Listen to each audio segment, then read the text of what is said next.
Tapos mo na bang hugasan ng mga alugbate? Dalian mo na riyan baka mahuli pa tayo sa sakayan ng jeep. Mag-aalas 7 na Tapos na ate, itong petsay na lang pero malapit na rin to. Mas mainam na tayo ang makakaunang makasakay ng jeep. Alam mo naman ng mga tao, pinandidirihan tayo. Hindi naman nakakahawang sakit natin sa balat Namana lang natin to kay Itay. Hindi naman natin kagustuhan ng maging kakaiba tulad sa normal na tao. Kaya nga dalian mo na riyan upang makapwesto tayo sa harapan ng jeep. Dali-daling inilagay ni Mikay ang mga panindang gulay sa basket. Araw yun ng linggo, kaya't maraming mamimili sa palengke sa bayan sapagkat malapit lamang ang simbahan. Mula nang mamatay ang kanilang mga magulang dahil sa malubhang sakit, ay tanging sina Angie at Mikay na lamang ang magkasama sa buhay.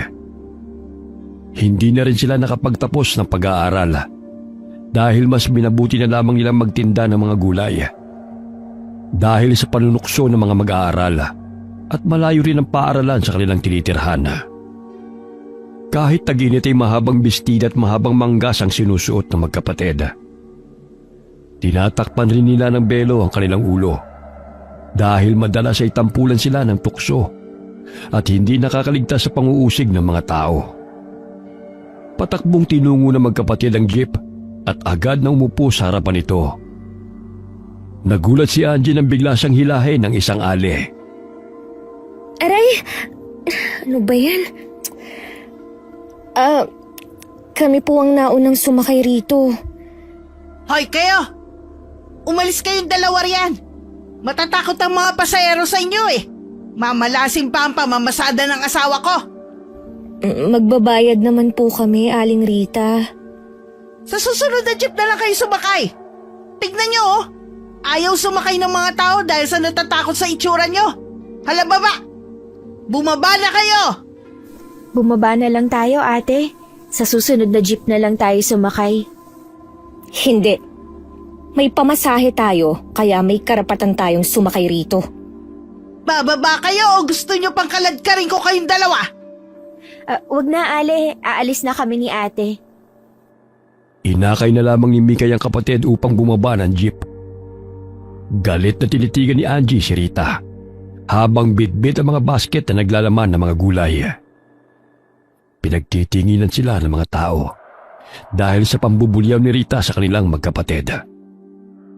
Anong tinitingin-tingin mo, ha? Gusto mo bang tusukin ko yung mga mata mo? Ate, ayos lang yan. May susunod pa namang sasakyan Hindi porket ganito ang itsura natin, ay basta-basta na lang tayong babastusin. Naghahanap buhay naman tayo ng marangal Matapos na makababa ng jeep ang magkapatid, ay agad na sumakay ang mga pasahero. Mababanag ang pandidiri sa mga mukha ng mga ito habang nakatingin sa kanila. Mula nang ipanganak sina Angie at Mikay, ay kakaiba na ang kanilang itsura. Ang kanilang balat ay mayahalin tulad sa matanda, nakulubot at lumalaylay na animoy na lulusaw. Sa tuwing tag-init ay madali sila magkaroon ng mga sugat at matagal maghilom. Kaya't nagdudulot yun na masangsang na amoy. Narinig nila ang bulungan ng dalawang babae na sila ay aswang. Kaya't ganun na lamang ang inis ni Angie at gustong lapitan ng mga ito. Ate, hayaan mo na sila. Huwag ka nang makipag-away pa. Mamaya hindi na tayo pasasakayin papuntang bayan. Sumusobra na kasi sila Ang tatalas ng mga dila. Akala mo naman kung sinong perpekto. Sa tuwing sumasakay sila ng jeep, ay walang pasaherong gustong tumabi sa kanila. Kaya't sinasabihan sila ng mga driver na kung maaari bumaba na lamang silang magkapatid. Napansin ni Mikay na napatingin ang isang lalaki sa kanyang paa dahil sinusundan siya ng langaw. Dahan-dahan niyang itinaas ang mahaba niyang bestida. Doon niya napagtanto na natanggal ang dahon ng gumamela na itinapal niya sa kanyang sugat. Wag na lang kaya tayo lumuwas ng bayan. Dito na lang tayo maglako. Natitiyak kong hindi naman tayo pasasakayin Siguro dahil sa sugat kong to. Ginamot ko naman kanina. Kaso hindi talaga maiwasan ng mga amoy. O sige, sana naman may bumili sa mga gulay natin. Malayo pa lamang ipinagtatabuyan na tayo. Meron naman sigurong mabuting tao na bibili nito. Hindi naman yata lahat ng tao ay masasama. Abay sana nga. Lumakad na lamang ang magkapatid at naglako sa mga kabahayan na kanilang madadaanan. Ngunit ayon na rin sa inaasahan ay nilalayuan sila ng mga tao. Kung sa bayan sila nagtitinda, ay nauubos ang kanilang mga gulay dahil wala namang nakakakilala sa kanila, lalo na't natatakpan ang kanilang balat. Ilang sandali pa'y naaninaw nila si Mang Ruben, kasamang 8 taong gulang na anak nito.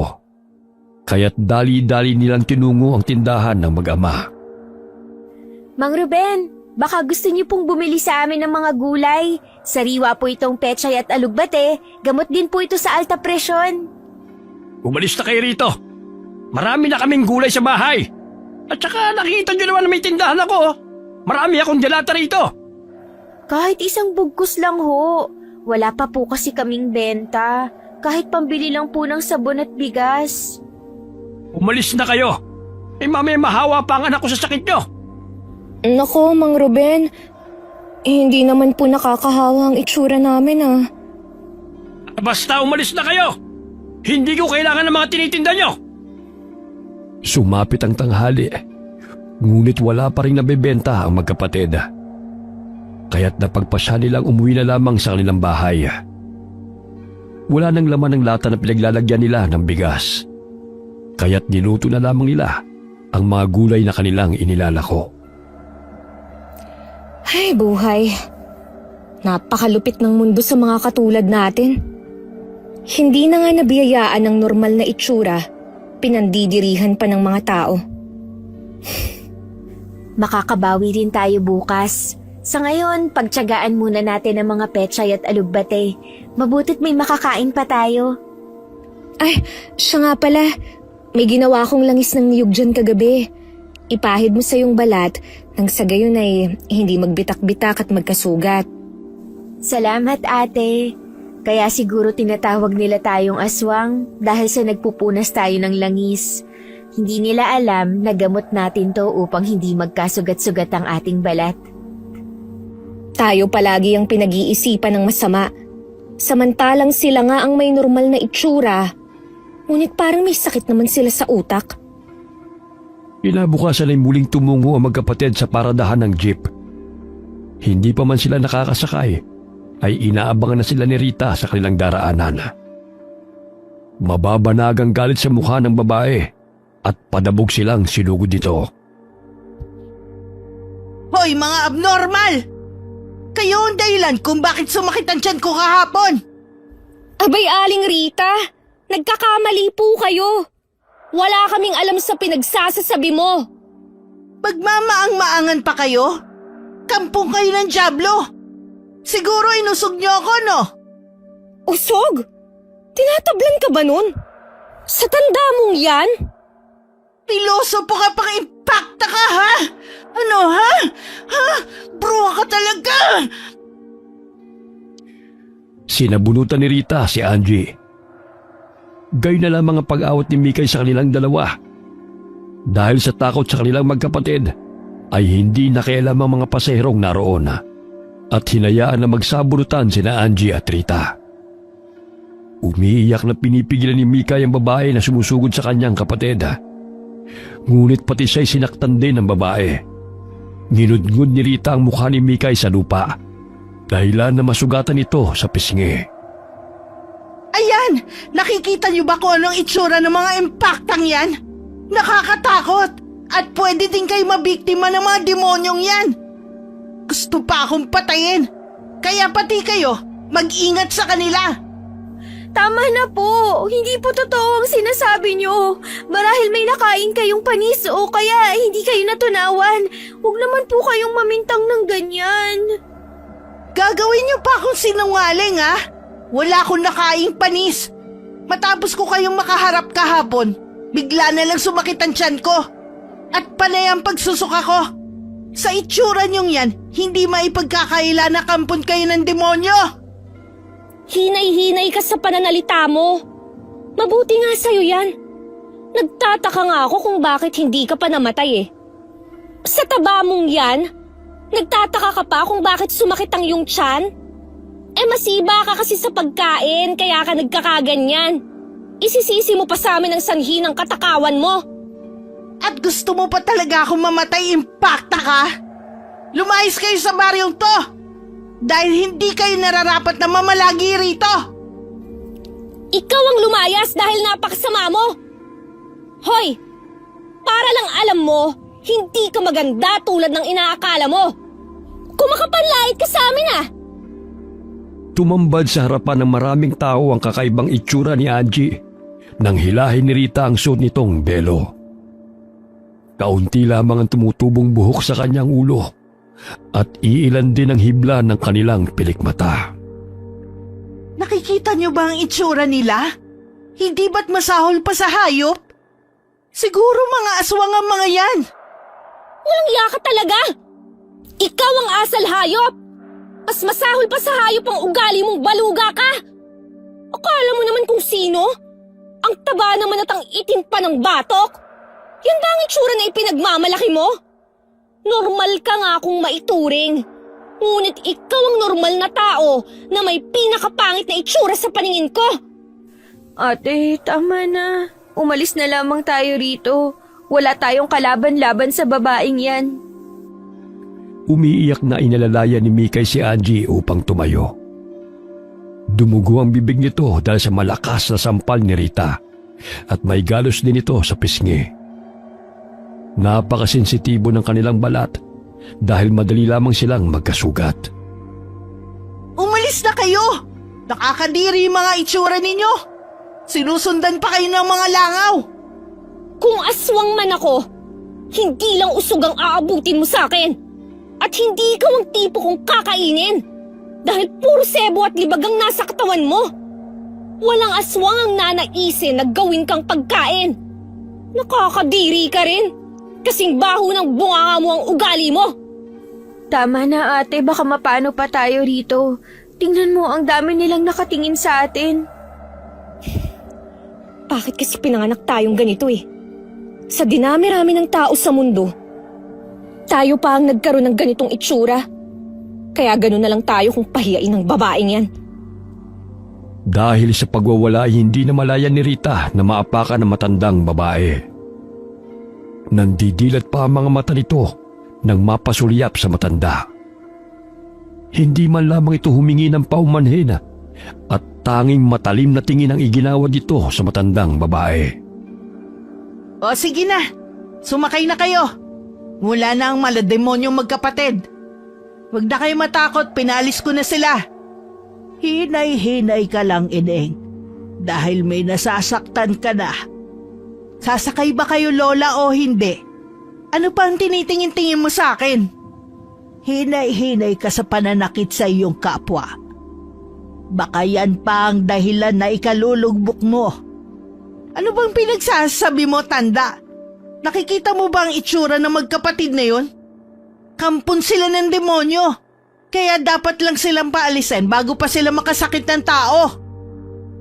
Animoy wala lamang kay Rita ang ginawang panghihiya at pananakit sa magkapatid at maangas pa nitong sinita ang matanda.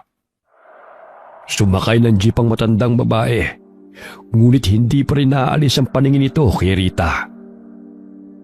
Bumawi lamang ito ng tingin nang napuno na ng pasaherong sasakyan at agad na umalis.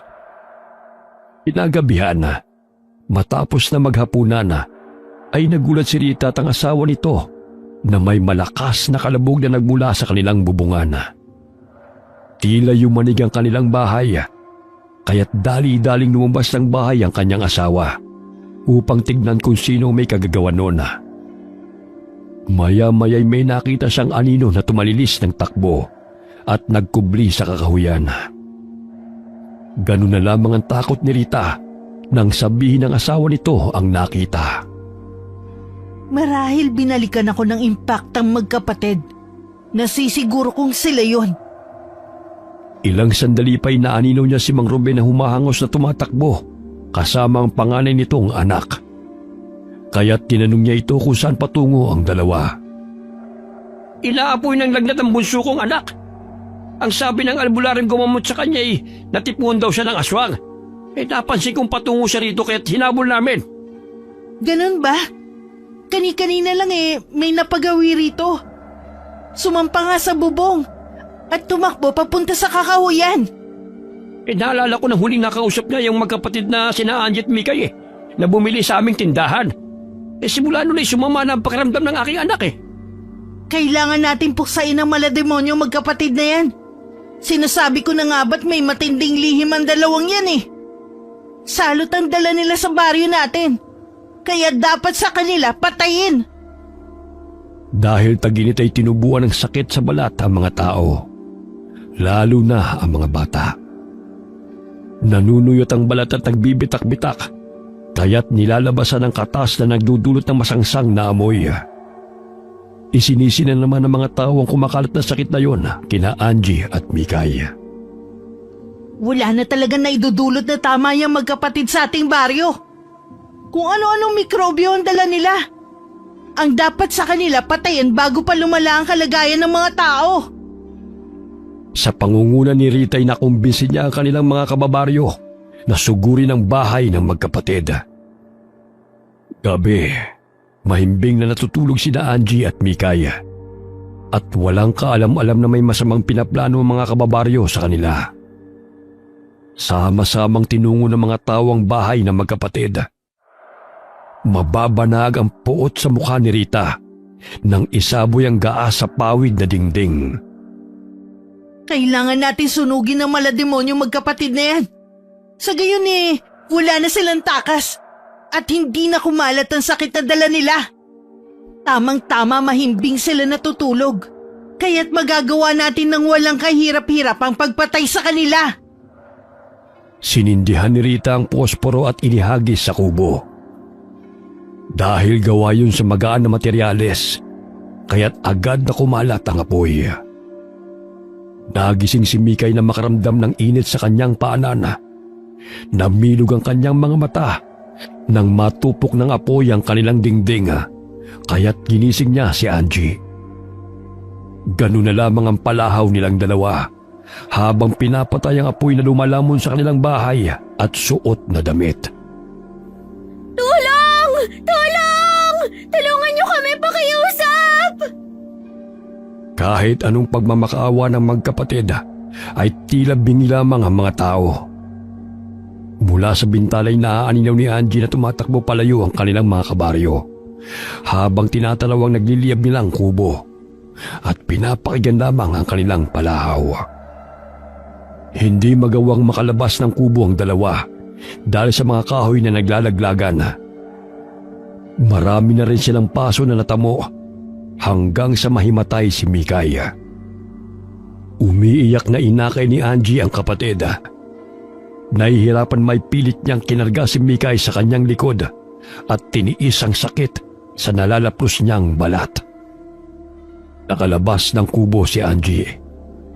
Ilang sandali bumagsak sila sa lupa at naghihingalong unti-unting nawalan ng malay. Sa di kalayuan ay biglang umihip ang malakas na hangin na ikinatakot ng mga tao. Bakit mo sinunog ng buhay ang mga yun? Di ba ang pinag-usapan ay huhuliin lamang natin sila?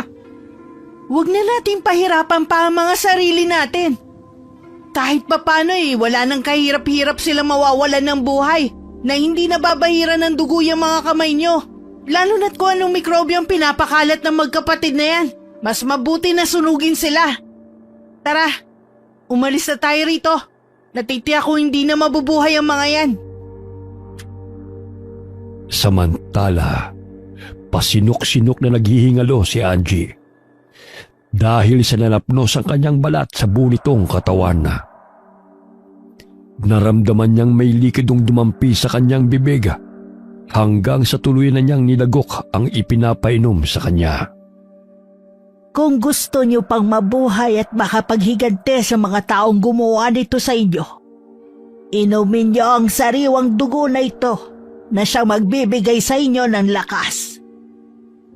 Nagkaroon ng malay si Mikay matapos na dumampi ang dugo sa kanyang bibig. Pilit niyang iminulat ang kanyang mga mata at humahangos dahil sa matinding sakit na nararamdaman. Umalis na tayo rito bago pa sila bumalik. Natitiyak mong babalikan nila kayo upang siguraduhin na patay na kayong magkapatid. Tiisin na muna ninyo ang hapdi ng inyong mga sugat. Inalalaya ng matandang babae ang magkapatid upang makalis sa naturang lugar. Hindi sila nakita ng mga tao dahil nakalayo na rin ang mga ito. Dinala ni Tandang Dayang sina Angie at Mikay sa tinitira nitong dampa. Sa kabila ng katandaan nito ay malakas pa nitong kinarga ang magkapatid. Sa gitna ng kagubatan at malayo sa mga tao na ninirahan nito, pinahiga niya sa sahig ang magkapatid at nagdikdik ng halamang gamot. Hinaluan niya yon ng langis bago inilapat sa mga nalapnos na balat ng dalawa. Sa pagdating ng kabilugan ng buwan, inyong lakas ay manunumbalik. Mga taong lapastangan ay inyong babalikan at gagantihan. Ilang sandali nagising si Angie dahil sa nararamdamang sakit ng katawan. Maging si Mikay umuungol dahil sa sakit ng mga sugat. Huwag kayong mag-alala. Lilipas din ang araw at maghihilom din ang mga sugat ninyo. Nais nyo bang magkaroon ng hindi pangkaraniwang lakas upang paghigantihan ng taong nanakit sa inyo? Oo, tulungan niyo kami. Nauutal may pilit na sumagot si Angie sa tanong ng matanda sa kanila. Nangingilid ang kanyang mga luha nang makitang nakahigang si Mikay. Patuloy na sumasambit ng orasyon ng matandang babae habang itinataas ang basong may lamang likido. Ilang sandali hiniwa nito ang braso gamit ang maliit na kutsilyo at pinatakan ng sariling dugo ang pulang likido sa loob ng baso. Inumin ninyo ito upang manumbalik ang inyong lakas. Sa pamamagitan nito'y maiibsan ang sakit na inyong nararamdaman at panibagong buhay ang hatid nito sa inyo. Inalalaya ng matanda habang pinapainom ng dugo sina Angie at Mikay. Malansaman ang lasa nito. Ngunit pilit na nilunok ng magkapatid ang likido upang mapabilis ang kanilang pagaling. Samantala, binalikan ni Narita ang bahay ng magkapatid na natupok ng apoy. Nadat na nila ang mga abong naroon at mga iilang piraso ng kahoy. Nasisiguro niyang matagumpay nilang napatay ang hinihinalang aswang dahil may bahagi pa ng mga katawan nito na hindi lubusang natupok ng apoy. Inilibing nila yon upang pagtakpan ang krimen na kanilang ginawa. Sa bawat araw na lumilipas, ay humihilom ang sugat ni Mikay at Angie sa pangangalaga ni Tandang Dayang hanggang sa manumbalik ang kanilang lakas. Nanatili sila sa kubo ng matanda at magkasamang namuhay. Salamat po sa pagtulong niyo sa amin, Lola. At hindi niyo kami pinabayaan. Kung hindi ho dahil sa inyo, siguro ay namatay na po kami. Huwag kayong mag-alala. Bukal sa loob ko ang tumulong. Sapagkat tulad ninyo'y naranasan ko rin ang apihin ng mga tao. Ano po ba ang pulang likido na pinapainom niyo sa amin, Lola? Dugo na dumudugtong ng buhay. Hindi pangkaraniwang dugo na nagbibigay ng pangalawang buhay sa sino man makakainom nito. Sa pamamagitan ng sariwang dugo na pinatakan ng dugo na manggagamot na katulad ko at dinasalan ng orasyon, mabubuhay kayo. Ngunit kapalit noon ay ang pagiging aswang. Nais niyo pa bang ituloy ang ritual upang maging ganap na aswang at magkaroon ng hindi pangkaraniwang lakas? Kung yun lamang ang paraan upang makapaghiganti kami sa lahat ng taong gustong pumatay sa amin. Mangiyak-ngiyak na sambit ni Angie. Nagising si Mikay at paikaikang bumaba ng papaga. Lumapit siya sa kapatid dahil nakaramdam siya ng gutom. Umagos sa mga luha ni Angie nang makita ang itsura ni Mikaya. Nasunog na rin ang iilang hibla ng kanilang buhok at lalong pumangit at nakakatakot ang kanilang itsura. Ate, may makakain ba tayo riyan? Nagugutom na kasi ako. Sandali lang, iha. At maluluto na itong talbos ng kamote. At may nilaga din akong sagi. Halika, umupo ka na muna sa tabi ko. Masakit pa ba ang mga paso mo? Hindi na masyado. Sa tuwing nilalagyan ko ng langis na ibinigay ni Lola Dayang, naiibsa ng kirot. Ate, bakit ginawa sa atin yun ng mga tao? Hindi naman tayo masama. Alam mo naman na sa tingin nila wala tayong karapatang mabuhay. Dahil sa itsura nating to, tingin nila sa atin ay masahol pa tayo sa hayop. Nagsalo-salo silang tatlo sa pagkain. Naalala nila Angie si Lola Dayang na minsan nilang nakita sa baryo at sa bayan na nagtitinda ng mga basahan. Napatigil sa pagkain si Mikay nang maalala ang likidong pinapainom sa kanila ng matanda tuwing gabi. Tila nasasabik na naman siyang uminom noon. Lola, meron pa po ba kayong natirang dugo? Parang hinahanap kasi ng lalamunan ko. Meron pa naman. Ngunit kaunti na nga lang ang natira. Nandilat ang mga mata ni Mikaya nang makita ang sariwang dugo na naroon sa bote. Inilapag ni Tandang Dayang ang bote sa mesa. Walang ano-ano'y agad na nilaklak yun ni Mikaya hanggang sa ito'y maubos. Napangisi ang matanda nang makita ang ginawa ng dalaga. Nako, napaka-agresibo mong bata ka. Hinay-hinay lang, anak. Mikay, ba't inubos mo yan?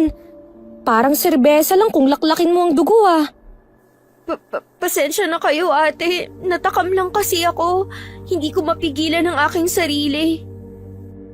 Sinimot pa niya ang dugo sa baso at dinilaan ang natapon sa mesa. Hindi may pagkakaila ni Angie na maging siya ay nabanguhan sa sariwang dugo. Habang abala sa pagkain si Tandang Dayang, nahagip ng paningin ni Angie ang peklat sa leeg ng matanda.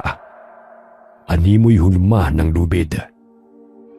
Lola, paano po ba ang leeg niyo?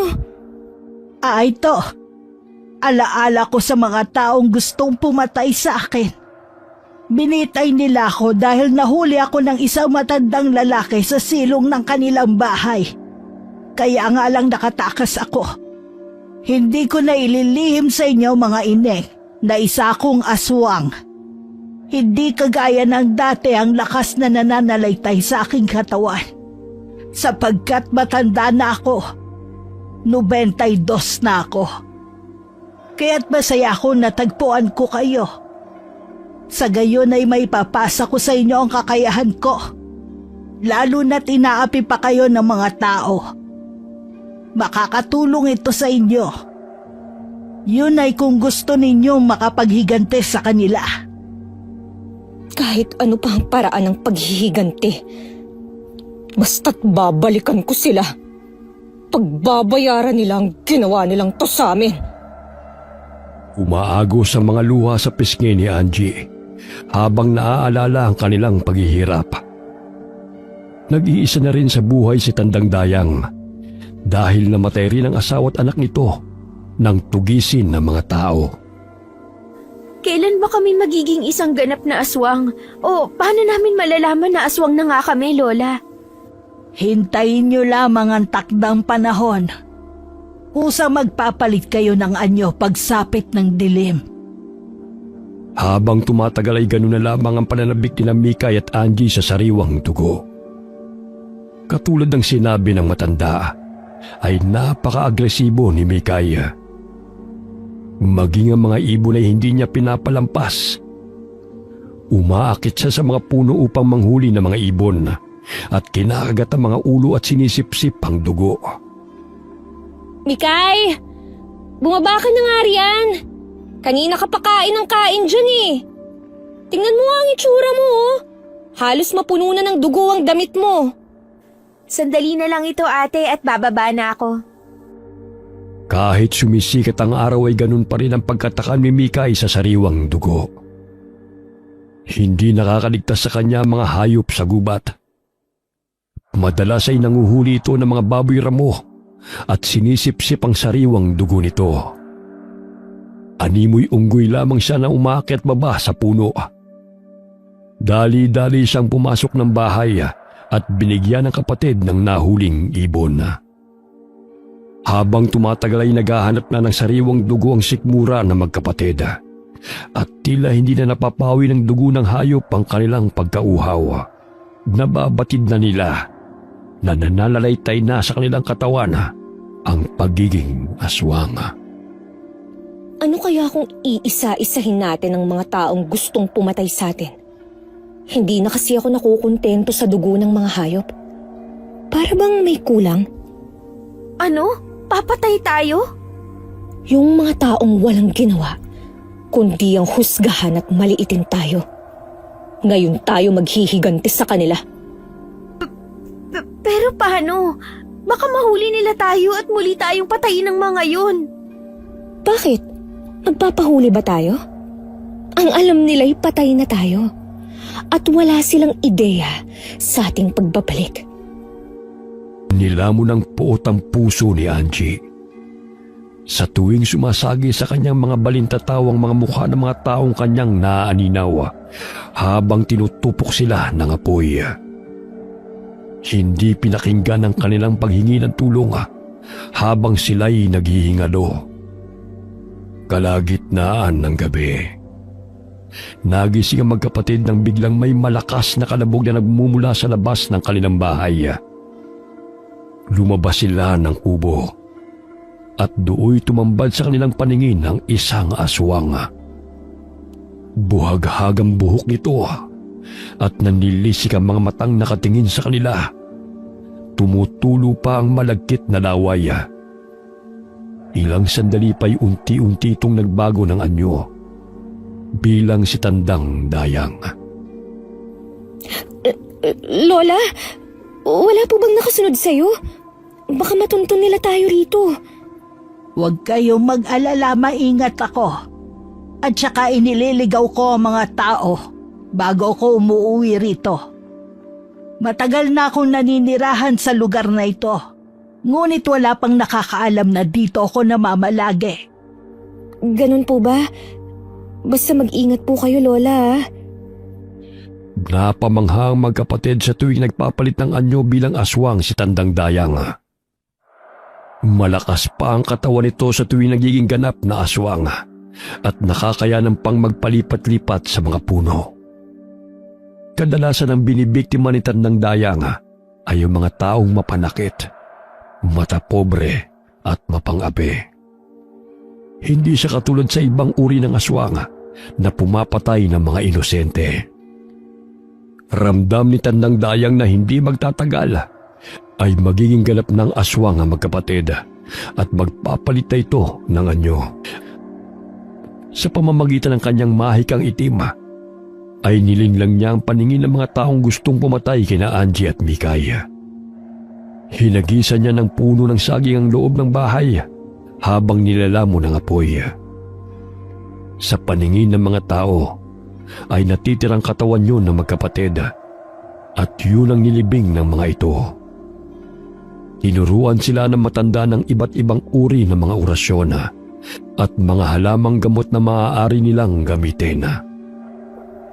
Lola, napapagawi pa po ba kayo sa baryo? Napapadaan minsan. Palipasin niyo na muna ang araw bago bumalik doon. Magpalakas kayo. Sa gayon ay kaya niyo nang harapin ang mga tao. Tignan mo nga yung kapatid mo. Nawili na sa panguhuli ng mga hayop. Hindi na nga dugo ng hayop ang gustong inumin eh. Palagi nang nagtatanong kung kailan daw siya makakatikim ng dugo ng tao. Hindi pa kayo lubusang magaling. Konting panahon pa, Ineng. At may isa sa katuparan nyo rin ang pagdandais na makapaghigante. Maraming salamat po sa inyo, Lola. Dahil sa inyo nabigyan kami ng pangalawang pagkakataong mabuhay. Walang anuman, Ineng. Sige na, tawagin mo na ang kapatid mo. Baka napalayo na naman yon at makita ng mga tao. Ay, nasa na ba yun? Kani-kanina lang nakikita ko pa siya. Sige, Lola. Hahanapin ko muna si Mikay. Napalingon si Angie sa pinagbumulan ng malakas na atungal ng baboy ramo. Naninag niyang dinadaganan ito ni Mikaya habang sinasaksak ng patalim ang ulo nito. Nang mawalan ng malay ay winakwak niya ang tiyan ng baboy ramo at kinuha ang laman loob. Duguan ang mukha nito nang humarap sa kapatid. Nandyan ka lang pala. Kanina pa kita hinahanap eh. Halika ate, may nahuli akong baboy ramo. Tikman mo ang sariwang puso nito, napakasarap. Dalihin mo na nga lang sa bahay yan. Mamaya may makakita pa sa'yo rito. Sinabing huwag ka nang lumayo eh. Pinagtulungang buhati ng dalawa ang baboy ramo. Pagdating ng bahay ay hiniwa ng magkapatid ang laman nito. Ang ibang bahagi ay inihaw ni Angie. Abay, ang bango niya na. Luto na ba yan, Ineng? Meron na po dyan, Lola. Kumuha lang po kayo. Natagal na rin po kasing hindi ako nakakatikim ng inihaw na karne eh. Bagamat mas pinili na kainin ni Mikay ang hilaw na laman at hindi man lamang ito nalalansahan. Mapapansin sa katawan ni Mikay na nagkakalaman na ito. Kaya natatawa na lamang si Angie sa kapatid. Baka may impatso ka sa katakawan mo ha. Tumataba ka na oh. Naku ate, konti pa lang naman Tsaka hindi pa naman ako hinihingal katulad ng babaeng lumba-lumba na nakaaway mo. Naku, malapit ka nang maging katulad niya. Dumidilim na ang paligid. Kaya't matapos kumain ay nagpahinga na sila sa kanilang higaan hanggang sila ay makatulog. Napabalikwas ng bango ng magkapatid nang marinig ang malakas na kalabog na nagmumula sa labas ng kanilang dampa. Naririnig din nila ang sunod-sunod na atungal at humahangos na boses na humihingi ng tulong. Nandilat ang mga mata ng magkapatid nang tumambad sa kanilang paningin ang matandang aswang na nakahandusay sa lupa. Lola? Lola, anong nangyari sa'yo? Sinong may gawa sa'yo nito? Hindi ko na makakayanan ng sakit, mga Ineng. Binalas ako, kaya't napuruhan ako ng lalaki. May tumusok na sibat sa mata ng matandang aswang at nahihirapan siyang tanggalin yun. Hanggang sa pilit siyang tumakbo patungo sa kanilang tinitirhan. May mga tansong bala rin ang bumaon sa kanyang likod. Dahilan na siya'y lubusang nanghihina.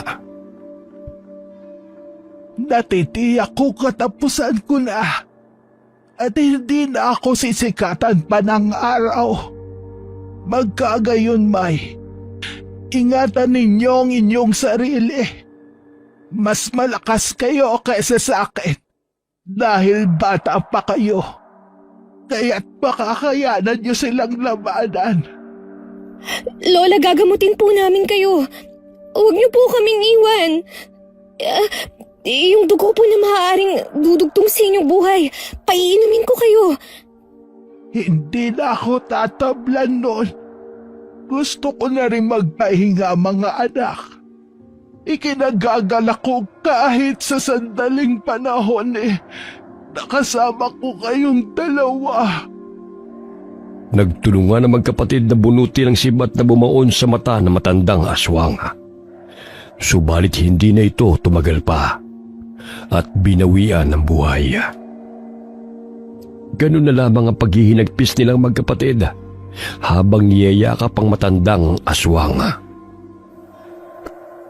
Lola, paano na po kami?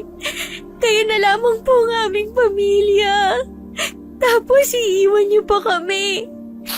Wala na kaming magiging kakampi mula sa mapangaping mga tao. Kinabukasan ay namumugto ang mga mata ng magkapatid dahil sa kakaiyak sa pagpanaw ni Tandang Dayang. Nagtulungan sila upang mailibing ang matandang aswang. Kuyumang kamaong nagngingit-ngit sa galit si Angie dahil sa pagkawala nito. Huwag kang mag-alala, Lola. Gagamitin namin ang aming natutunan sa'yo upang maghiganti sa mga taong mapang-abuso. Naalala ni na Angie at Mikay ang pagkamatay ng kanilang mga magulang. Walang ni isa man lang sa kanilang mga kababaryo ang tumulong dahil sa pandidiri at takot sa kanilang pamilya. Wala silang pera upang madala sa ospital ang kanilang ama. Kaya lumubha ang kalagayan nito at naging sanhi ng kamatayan. Hindi pa man umabot ng 40 araw na pumanaw ang kanilang ama, ay sumunod namang namatay ang kanilang ina dahil sumusuka ito ng dugo. Kay lupit ng mga tao sa atin, Mikay. Kaya nararapat lamang na ibalik sa kanila ang ginawa nilang kasalanan. Walang sino man ang naawa sa atin mula pa nang mamatay ang ating mga magulang. Hanggang sa gusto rin nila tayong patayin. Napakamalas lang nila dahil nabuhay pa tayo. Kailan ba ang balak mong lumusob? Lalo na yung masiba na babae na nakaaway mo. Oo, siyang pasimuno ng lahat. Kaya nararapat lang sa kanya ay unti-unti mo ng pahirapan kagaya ng ginawa niya sa atin. Gusto kong marinig ang kanyang pagmamakaawa. Narinig ko noon na hindi naman pala siya tunay na asawa ni Mang Erino na pumapasada ng jeep. Kirida lang naman siya ng lalaking kinakasama niya. Kaya lang, hinayaan na lamang sila ng tunay na asawa dahil ayaw nitong maapektuhan ng mga anak. Saan mo naman nakuha ang impormasyon na yan? Sa mga nagkukunwaring kaibigan niya na tsismosa, narinig ko lang habang naglalako ako ng gulay noon. Akala mo kung sinong perpekto? May tinatago rin palang sekreto ang matabang babae na yun. Sumapit ang gabi. Lumuhod sa burol ang dalawang magkapatid habang tumitingala sa bilog na buwan. Pinahira nila ng langis ang kanilang katawan na ibinigay ni Tandang Dayang. Ilang sandali uminit ang buo nilang katawan at nakaramdam sila ng kakaibang lakas. Tinubuan sila ng matatalas na ngipin at pangil. Lumabas sa kanilang likod ang magkapares na maliit na pakpak. Maihahalin tulad ng kanilang wangi sa isang syokoy na tinubuan ng pakpak. Nagulat sila sa itsura nila nang makita ang isa't isa. Huwag ka munang magmadali na pumatay ng tao. Magmasid ka kung sino ang pwedeng sugurin. Lalo na't mag-ingat upang hindi mahuli. Tatakutin ko lang ang masibang babae. Iisa-isahin natin silang pahihirapan. Nasasabik na akong makatikim ng dugo ng tao. Basta, hinay-hinay lang. Matakaw ka pa naman sa dugo. Baka yan pa ang ikapapahamak mo. Huwag kang papahuli sa mga tao. Huwag kang mag-alala. Mag-iingat ako, ate. Tumalo na magkapatid at pinagaspas ang kanilang mga pakpak. Ngunit hindi sila makalipad. Pagkus mabilis lamang silang nakakatakbo. Ay, anong klaseng pakpak ba to? Bakit hindi ko man lang magawang makalipad? Palamuti lang yata to sa katawan ko Dumagdag lang sa nakakatakot kong itsura. Mula sa malayo ay natanaw ni Angie si Mang Ruben na nag-iinuman. Masaya pang nag-uusap ang mga kalalakihan habang tumatagay. Abay, ang saya nila. Parang walang ginawang kasalanan Tingnan ko lang kung makakatawa pa kayo sa aking gagawin. Inungo ng aswang na si Angie ang kinaroroonan ng manok panabong ni Mang Ruben. Isa-isa niyang sinakbal ang 3 mga manok sa leeg at sinipsip ang dugo. Dinukot niya ang puso ng mga manok at takam na nilantakan. Dinala niya ang patay na manok at inihagis patungo sa mesa ng mga taong nagiinuman. Ganoon na lamang ang pagkagulat ng mga ito nang bumagsak sa mesa ang walang ulong manok panabong at wakwak ang tiyan. Sunod-sunod na bumagsak ang patay na manok sa kanilang harapan, kaya't nagsipulasan ang mga ito dahil sa takot. Hay! Sino kang halimaw na lumapa sa mga manok ko? Lumabas kang lintik ka! Kumuha ng itak si Mang Ruben at nagsisisigaw sa labas ng kanilang bahay. Maging ang kanyang mga kasama ay naghahanap sa paligid kung sinong may kagagawa ng pumatay sa manok. Walang hiya ka! Lumabas ka sa pinagtataguan mo! Ang mahal ng mga manok ko! At ilalaban ko pa naman yan bukas! Lihim na napahagikgig si Angie habang nakasampa sa ibabaw ng puno. Masaya niyang tinatalawang hindi may pinta na mukha ni Mang Ruben. Simula pa lang yan. Huwag kang mag-alala, tanda. Mamamatay ka sa sarili mong galit. Tumalon-talon si Angie sa mga puno at matulin siyang tumakbo na hindi man lamang napapansin ng mga kalalakihan na naghahanap sa paligid. Nakarinig ng kaluskos ang mga ito. Ngunit tanging nakawalang kambing lamang ng kapitbahay ang kanilang natagpuan sa damuhan. Umihikbing hinaplos-haplos ni Mang Ruben ang manok panabong na ilalaban sana niya kinabukasan. Wala na itong ulo at nahati na ang katawan. Yun ang paborito niyang manok dahil palagi itong panalo sa sabong at malaking pera na ang napapanalunan nito. Subalit sa isang iglap lamang ay tila binagsakan siya ng malalaking bato nang makita ang kalunos-lunos na sinapit ng panabong niyang mga manok. Manok pa lang? Iniiyakan mo na? Paano pa kaya kung tao na ang nawala sa'yo? Iyan ang nababagay sa mata pobreng kagaya mo. Nakakaaliw din palang pagmasdan ang natatarantang itsura ni Mang Ruben. Bumalik sa kanilang tinitirhan si Angie, ngunit wala pa roon ang kanyang kapatid. Kaya't nag-alala siya baka may nangyaring masama kay Mikay. Ilang sandali pa, may narinig siyang mga kaluskos at naninaw niyang tumatakbo ang kapatid at hindi magkamayaw sa binibitbit nito. Oh, ano yung dala mo? Bakit hindi ka magkanda o gagar yan? Surpresa ko para sa'yo. Ayan, kainin mo. Ang sarap pala ng utak, sobrang malinamnam. Pumatay ka na agad. Ang sabi ko'y magmatsyag ka lang 2 pa yung biniktima mo. Ay magkasama sila. Alangan namang iwan ko ang isa, di nabisto tayo. Ito yung mga babaeng tinawag tayong aswang. Kaya yan, pinatunayan ko sa kanila na aswang nga tayo. Nakakatawa nga ang reaksyon nila nang makita ko. Isa lang sana ang papatayin ko. Kaso, nakita ko ng isa. Kaya pinatay ko na lang din siya. Grabe ate, ang sarap ng sariwang dugo. Grabe naman yung katakawan mo. Baka may nakakita sa ginawa mo Wala At saka yung katawan nila ay tinago ko sa mga talahib. Kung may makakita man sa katawan nila, hindi naman sila makikilala kaagad dahil dala ko ang mga ulo nila. Ay, ewan ko sa'yo. Umiral na naman yung kalokohan mo. Sabay na kinain ng magkapatid na aswang ang utak ng mga biktima ni Mikay. Napaka-agresibo nitong pumatay kaysa kay Angie dahil sa kagustuhan na makainom ng sariwang dugo.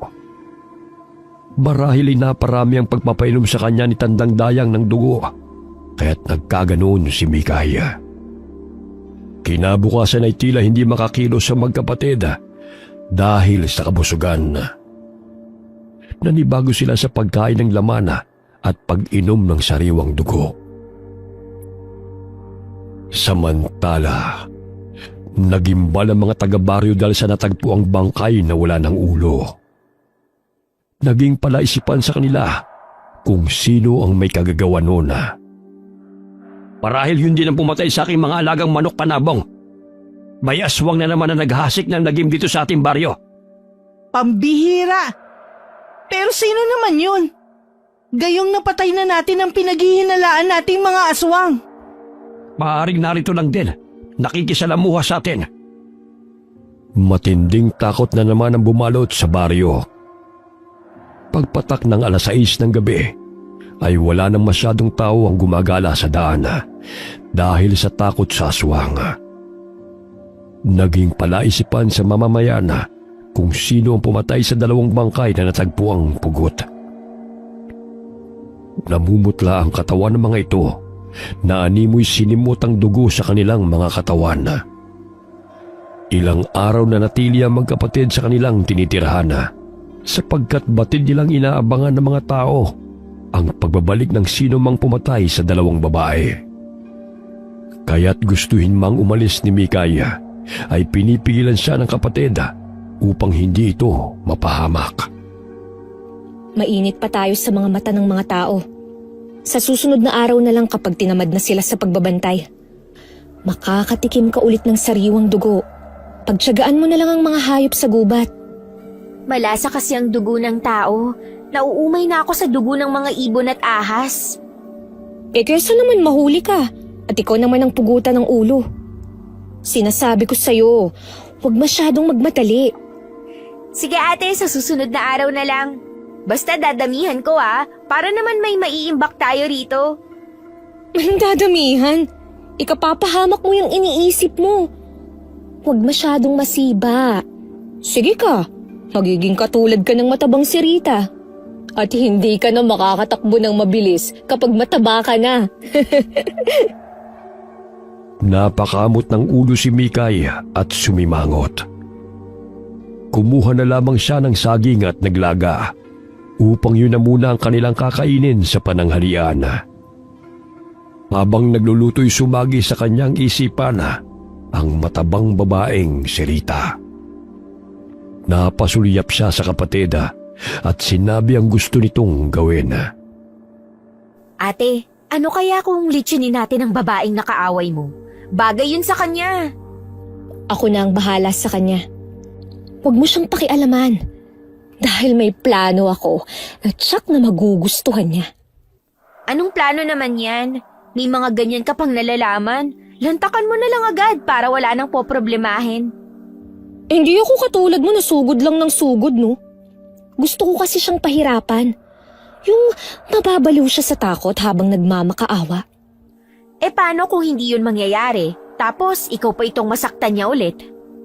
Hindi ako papayag na saktan pa niya akong muli. Basta, maghintay ka lang sa gagawin ko sa babaeng yun. Tsak, magugustuhan mo rin. Sundin mo lang ang palagi kong sinasabi sa'yo.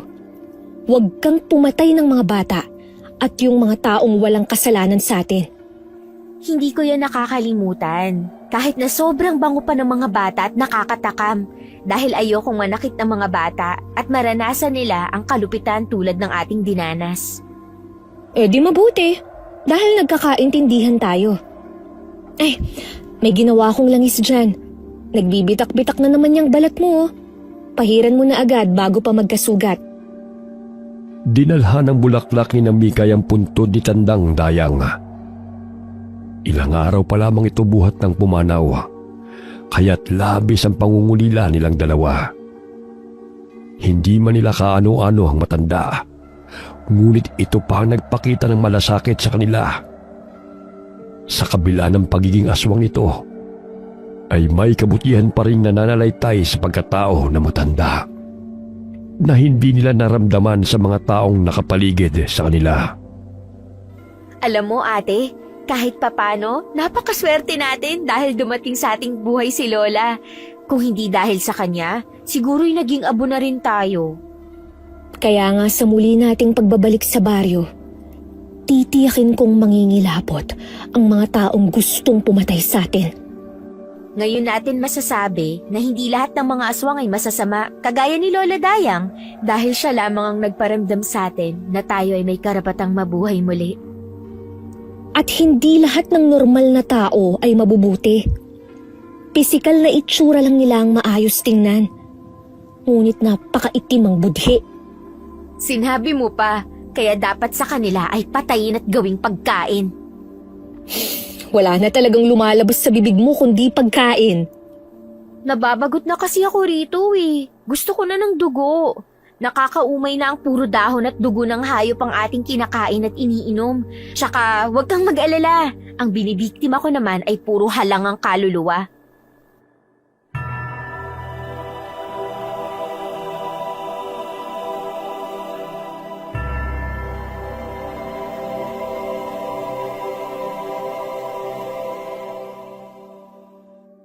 Pinihit ni Rita ang radyo upang makinig ng musika bago humiga sa tinutulugang papag. Palinsangan ng panahon, kaya't bahagya niyang iniangat ng kaunti ang bintana upang makapasok ang sariwang hangin. Unti-unti siyang dinalaw ng antok hanggang siya'y nakaidlip. Maya-maya'y iminulat niya ang kanyang mga mata nang marinig ang tahol ng kanilang aso. Sumilip siya sa bintana at napansin at tila galit ang aso habang umaalulong ba ito.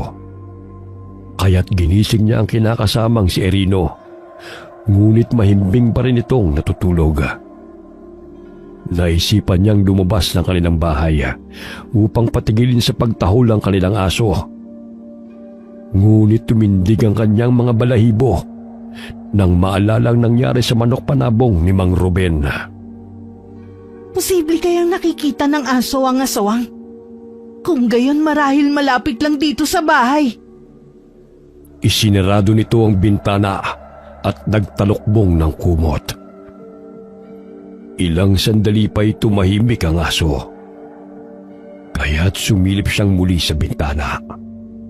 Halos atakihin siya sa puso nang tumambad sa kanyang paningin ang isang nilalang. Nagbabagang mga mata nito at maitim at sunog ang balat. Malakas niyang isinarado ang bintana at naluluhang ginising muli ang kinakasama. Erino! Gising! Gising! May aswang sa labas ng bahay! Ngunit mahimbing pa rin natutulog ang lalaki at malakas pa itong humihilik. Hindi na mapakali si Rita.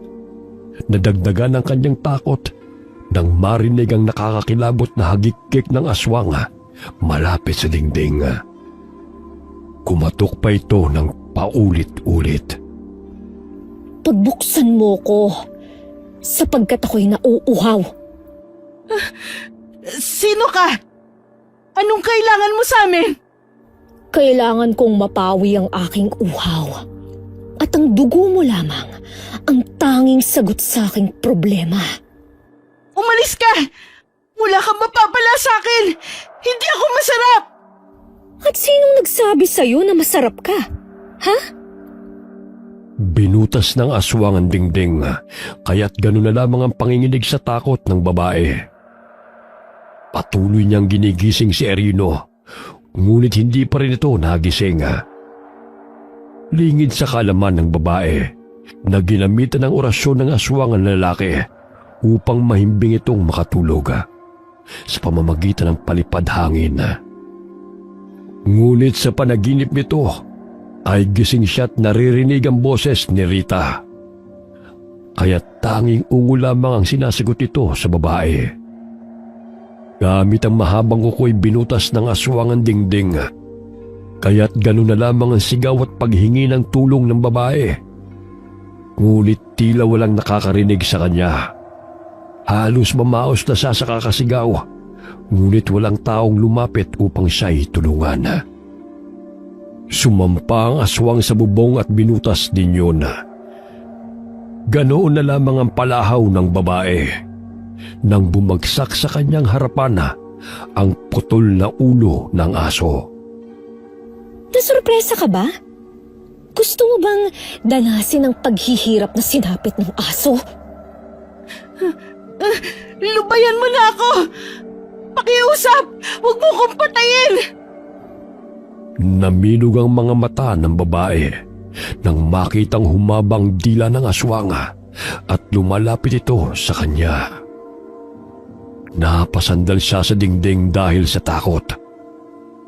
Pumulupot ang mahabang dila ng aswang sa kanyang leeg, dahilan ng kanyang pagpupumiglas at nahirapan din siyang makahinga. Inutulak-tulak siya ng aswang sa dingding hanggang siya'y manghina. Ilang sandali binitiwan siya ng aswang na habol-habol ang kanyang paghinga. Gusto mo pa bang mabuhay, babae? Oo! Pakiusap, huwag mo kaming patayin! Maawa ka sa amin! Kung papipiliin kita, buhay mo o buhay ng kinakasama mo ang maililigtas? Maawa ka sa amin! Pero kung may bubuhayin ka sa amin dalawa, ako na lang! Dahil marami pa akong gustong gawin! Kagaya ng ano? Ay, gusto ko pang pumayat at maging maganda! Kung papayat lang, ay maaari ko yung gawin sa'yo ngayon. Sisip-sipin ko lang naman ang dugo mo. Ngunit ang gumanda ka? Ay, maahi ka na siguro ang dapat na gagamitin para dyan. Nanginginig ang katawan ni Rita habang hinahaplos ng aswang ang kanyang pisngi gamit ang dila nito. Pailing-iling lamang ang babae habang sinusundan ng tingin ang mahabang dila ng aswang. Ilang sandali pa'y tumalo ng aswang papasok ng kanilang bahay at inilapit ito ang pangit na mukha sa babae. Huwag kang sumigaw kung ayaw mo pang mamatay! Oh, bakit parang takot na takot ka? Hindi ba't mas masahol ka pa sa hayop? Alam ko ang krimen na inyong ginawang pagpatay sa magkapatid. Sapagkat naaamoy ko ang bawat bahong itinatago nyo. Anong krimen? Hindi ko kagustuhan na nangyari. Aksidente! Oo, aksidente lang yun. Walang may gustong mamatay sila. Talaga ba? Alam ko kung sino-sino ang mga kasabwat mo. Kilala ko kayong lahat. Nakakapanibago naman makitang nagkakaganyan ka. Akala ko nga, matapang ka eh. Nanginginig na kinapa ni Rita ang patalim sa ilalim ng kanilang tinutulugan at naisipang saksakin ang aswang na nasa kanyang harapan. Ngunit matalas ang pakiramdam ng aswang, kaya't mabilis nitong napigilan ang kamay ng babae. Lumagutok pa ang buto nito, dahilan na mabitiwan nito ang kutsilyo. Hindi mo ako mapapatay dahil sa dugo mo ang pagkatraitor. Pwes, bibigyan kita ng leksyon. Anong ibig mong sabihin? Tinusok ni Angie ang mahaba at matulis niyang dila sa tiyan ng natutulog na si Erino. Sinipsip niya ang dugo hanggang sa mamutla ang lalaki. Nandidilat ang mga mata ni Rita habang nakikita ang hinahalukay ng aswang ang tiyan ng kanyang kinakasama. Hindi niya magawang makalabas dahil nasa harapan niya ang mismong aswang. Anumang oras ay papatayin siya nito. Tanging pagtangis na lamang ang kanyang nagawa habang nasasaksihan ang pagpatay sa kanyang kinakasama. Napakasarap ng dugo ng tao. Kaso nga lang yung dugo mo, parang hindi ko kayang lunukin. Sapagkat nananalaytay ang kasuklam-suklam mong pagkatao. Eto, tikman mo ang puso ng iyong kinakasama. Lasapin mo kung talagang ikaw nga ang minamahal niya. Inilapat ng aswang na si Angie ang puso ng lalaki sa bibig ni Rita. Ganon na lamang ang pag-iwas ng babae. Kumalat ang dugo sa mukha nito at hindi makapaniwala sa ginagawa ng aswang sa kanila. Malakas na sampal ng aswang ang dumapo sa pisngi ni Rita. Matalim ang kanyang tingin sa babae bago ito lumabas ng bintana at tumalilis ng takbo. Napahiyaw si Rita na maramdaman ang sakit sa kanyang pisngi. Nagulat siya nang imulat niya ang kanyang mga mata at tumambad sa kanyang harapan ang nag-aalalang si Erino. Buhay ka? Hindi ka nilapan ng aswang? Pero nandito siya kanina, pinasok niya tayo. Pinatay ka niya. At gusto rin akong patayin. Napakunot noo si Erino dahil sa tingin niya'y nananaginip lamang si Rita. Pawis na pawis rin ito sa sinabi ng lalaki na matagal-tagal niya na rin ginigising ang babae. Ngunit tanging ungon lamang ang ginagawa nito.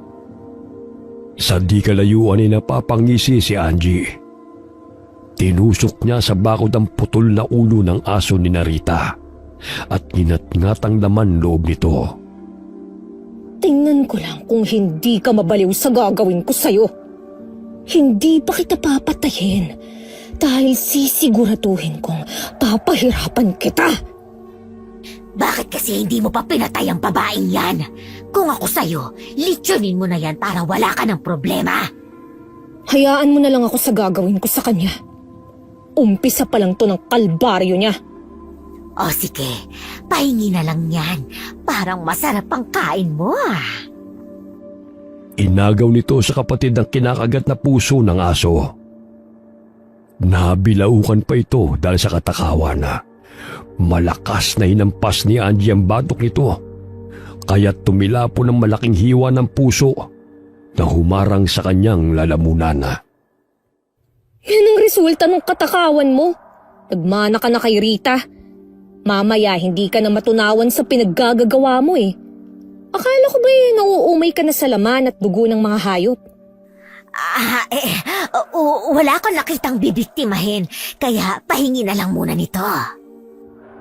Ikaw talaga oh. Umuwi na nga lang tayo. Baka may makakita pa sa ating dalawa rito. Matuli na tumakbo ang magkapatid sa kasukalan. Tila hindi lumalapat ang kanilang mga paa sa lupa. Bahagya silang napatigil sa pagtakbo nang may marinig na umiiyak na lalaki habang nagmamakaawa. Gumagalaw-galaw pa ang mahaba nilang tenga habang nakikinig sa mga pinag-uusapan ng mga tao. Hinawi nilang mayayabong na mga talahib. Tumambad sa kanilang paningin ang isang lalaking nakaluhod habang nagmamakaawa. Ate, tulungan natin ang lalaki at patayin ang mga mamamatay tao na yan. Mamamatay tao? Parang tayo rin yun ah. Pumapatay tayo ng tao, ngunit mga asal hayop naman. Napangisi si Angie dahil kung ano-ano na naman ang naiisip ng kapatid. Napag-alaman nila na gusto nang kumawala ng lalaking bihag sa grupo kung saan nangahamak ng mga kabataan dahil sa pinagbabawal na gamot. Bago pa man makalabit ng isang lalaki ang gatilyo, ay kumaripas ng takbo si Mikay upang agawin ang hawak nitong baril. Gayon na lamang ang takot ng dalawang lalaki nang makita ang dalawang aswang na lumabas mula sa talahiban. Binalibag ni Mikay at Angie ang dalawang lalaki, kaya't sumigaw ang mga ito ng malakas nang bumagsak sa lupa. Hindi na napigilan ni Mikay ang pananabik sa dugo ng tao, kaya't ibinuka nito ang bunganga at inilabas ang mahaba nitong dila. Pumusok yun sa tiyan ng lalaki at sinipsip ang likido nito sa katawan. Ilang sandali ginangat-ngat niya ang leeg ng lalaki hanggang sa maputol ito. Ito ang ginagawa sa mga taong halangang kaluluwa. Kahit papano'y may pakinabang pa rin naman kayo. Nangangatog sa takot ang bihag na lalaki nang makita na isa-isang nilalantakan ng dalawang aswang ang mga taong gustong pumaslang sa kanya. Kaya't labis ang kanyang pagmamakaawa sa dalawang aswang na siya'y pakawalan. Natuntun mo ba ang daan pa uwi sa inyo? Umalis ka na bago pa magbago ang isip namin. Kung maaari, ay itikom mo yung bibig mo tungkol sa amin. Tumango ang lalaki at tumakbo palayo sa dalawang aswang. Umalis na rin ang magkapatid at baka abutan pa sila ng mga taong napapadaan sa naturang lugar. Pagdating ng bahay ay agad silang nakatulog dahil sa kabusugan. Tumutulo pa ang laway ni Mikay habang naghihilik. Tanghali na nang magising si Angie, ngunit mahimbing pa rin natutulog ang kapatid. Hinayaan na lamang niya ito upang makapagpahinga. Nanguha na lamang ng panggatong si Angie. Napapangiti siya sa tuwing naalala ang mukha ni Rita na hindi mapakali nang ito'y magising. Inamitan niya ng itim na mahika ang babae sa pamamagitan ng panaginip na humantong sa bangungot. Paulit-ulit siyang umuusal ng orasyon gabi-gabi para sirain ang pag-iisip ni Rita. Isa yun sa kakayahan ng mga aswang na itinuro ni Tandang Dayang sa kanila. Kinabukasan, hindi makapaniwala si Rita nang makita ang pugot na ulo ng kanilang aso na nakasabit sa kanilang bakuran. Hindi siya nagkakamali na totoong naroon ng aswang at hindi siya nananaginip lamang. Rino, totoo ang nangyari. Hindi lamang isang masamang panaginip yun. Tingnan mo nangyari sa aso. Yan din ang nasa panaginip ko. At saka alam ng aswang ang ginawa nating pagpatay sa magkapatid. Hindi kaya binabagabag na ako ng konsensya ko? O di kaya binalikan nila ako? Paano ka babalikan ng mga yun? Inilibing pa natin yung natirang bagay ng kanilang katawan na hindi natupong ng apoy. At saka, hindi ba't kagustuhan mong sunugin sila? Tapos ngayon naduduwag ka na. Parang nagkatotoo kasi ang panaginip ko eh.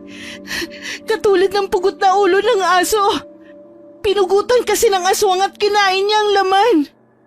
Mag-almusal ka na nga. Tinanghali na tuloy ako ng gising dahil sa'yo.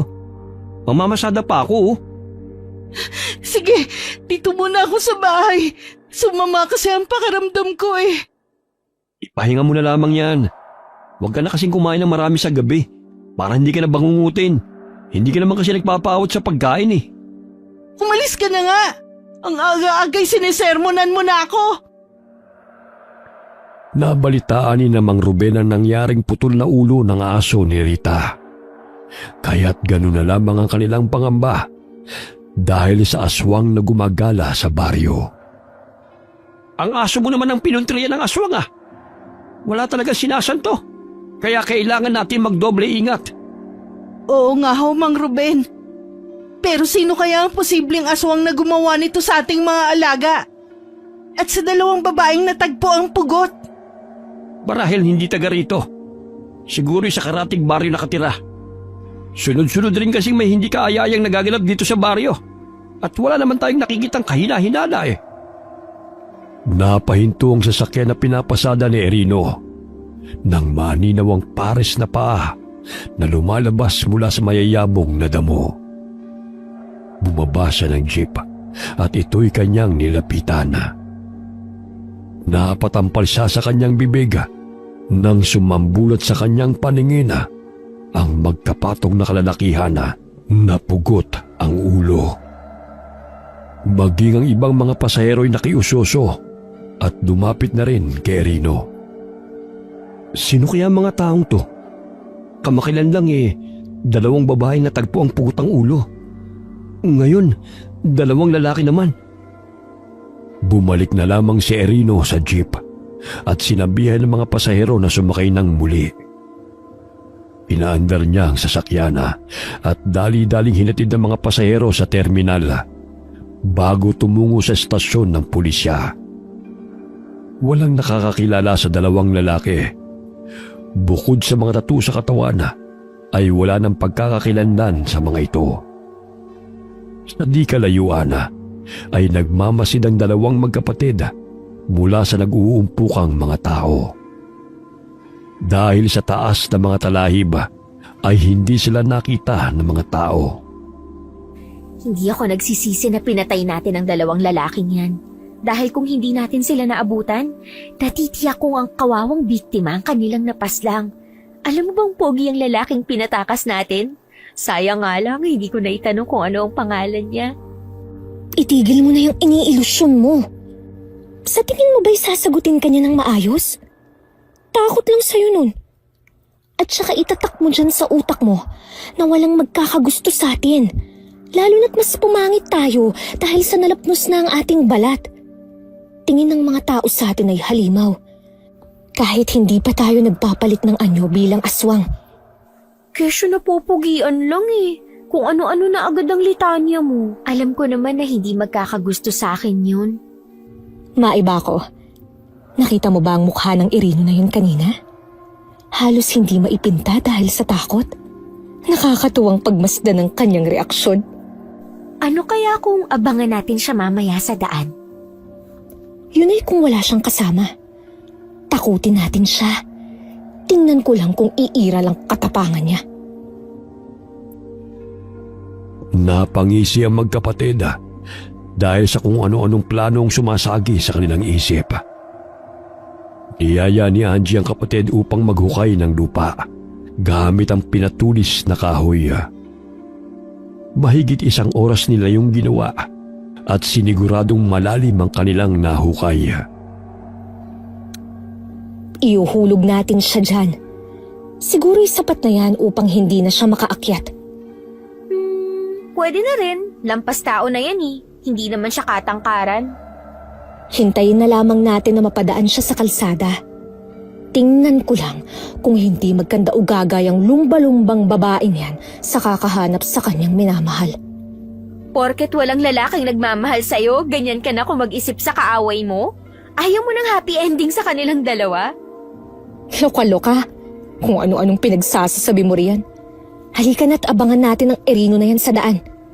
Sandali lang, sasakay ako! Huwag mo munang paandarin ng sasakyan! Nagputol ng puno ng saging ang magkapatid at hinarang sa daraanan ng jeep. Dumidilim na, kaya't napapansin nila na papauwi na ang mga sasakyan. Binuhat ng isang driver ang pinuto na puno ng saging nang makita nito na paharang-harang sa daan. Kaya't naudlot ang pinaplano ng magkapatid. Nang maaninaw ang paparating na sasakyan ni Irino, patakbong tumawid ng kalsada si Angie na nakatalokbong ng belo.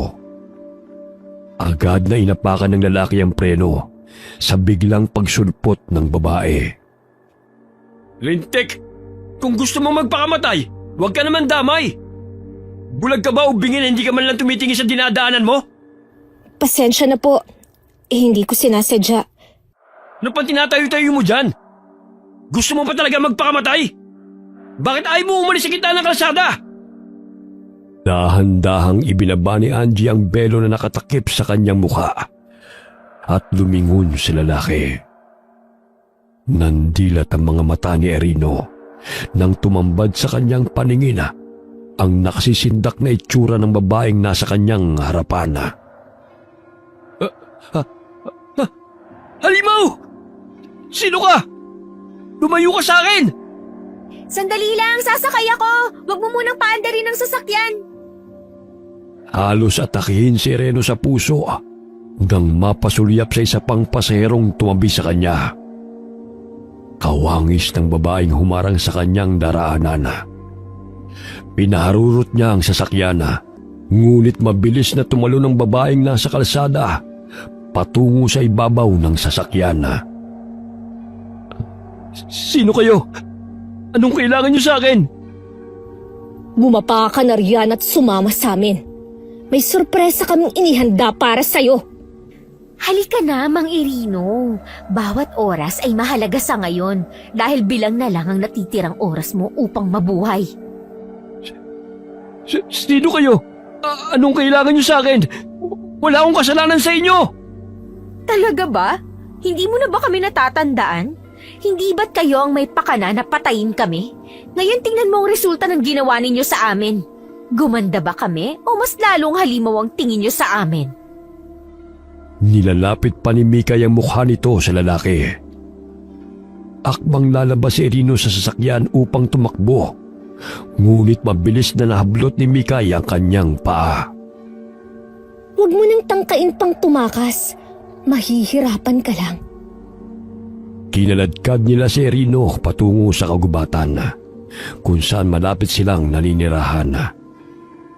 Kinapos nila ang lalaki sa harap ng kanilang hukay. Labis ang pagmamakaawa ng lalaki upang siya'y pakawalan. Wala pa nga kaming ginagawa sa'yo eh. Natatakot ka na? Huwag mo na munang ubusin ang mga luha mo. Nakikita mo ba yan? Diyan ka naming ililibing. Yan ay kung may matitira pang bahagi ng katawan mo. Hindi pa ba natin siya kakainin? Mamaya na. Masyado kang sabik eh. Iniwa-hiwa ni Angie ang balat ng lalaki hanggang sa dumaloy ang dugo nito. Hindi may tatago ang pagkatakam ni Mikaya, kaya't inilabas nito ang mahabang dila at dinilaan ang dumurugong pisngi ni Erino. Hinampas siya ng kapatid sa ulo ng sanga ng kahoy, kaya't tumigil ito sa ginagawa.